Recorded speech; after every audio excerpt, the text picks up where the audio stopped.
Dobrý deň, milí záradkári. V dnešnom krátkom videu si niečo povieme o strihaní čerešní.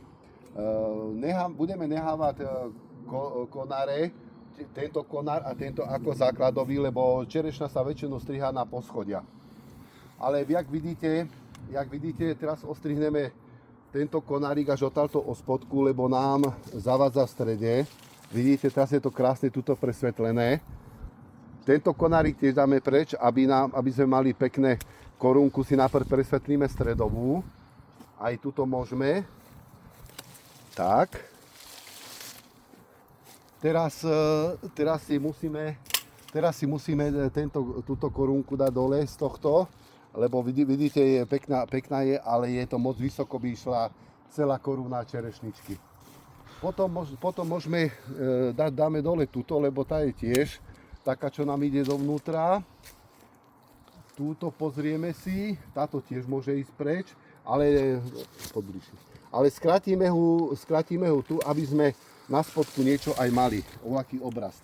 Teraz vidíte, že korunka je pekne voľná, toto skrátime, aby sme mali pekné čím viacej svetielka.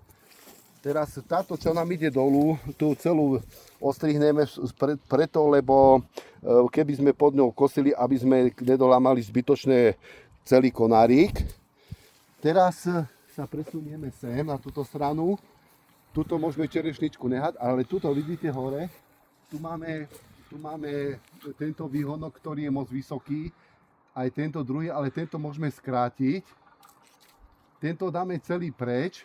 A pozrite sa na to, s nožnicami musíme strihať tak, týmto spôsobom. Táto ostrá čepel musí byť vždy dolu a táto hrubá vždy hore. A keď chcete, aby sa vám netrhali, jak sa hovorí, konáriky sa vám nelamali, netrhala sa vám kôra, tak stačí takto ostrihnúť. Potom ešte máme tu jeden konárik, ktorý ide preč, prestrihame. Potom sa pozrieme tu a tu vidíte, že tuto máme také hustejšie, tu vychádza mladý výhonok, takže ten dáme dolu, aby nám nezavadzal.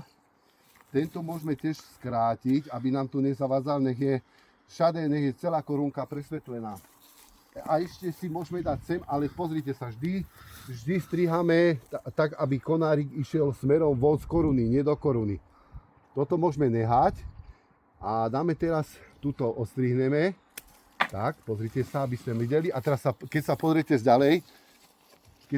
zďalšia, tak teraz vidíte, že treba ešte túto skrátime, aby sme dosiahli taký pekný rovnomerný tvar.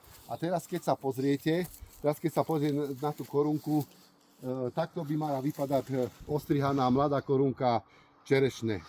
Nech sa vám páči. Ak máte nejaké dotazy, tak na spodku budete mať moje telefónne číslo, kde sa môžete opýtať, čo a ako treba ešte. Ďakujem vám zatiaľ, dovidenia.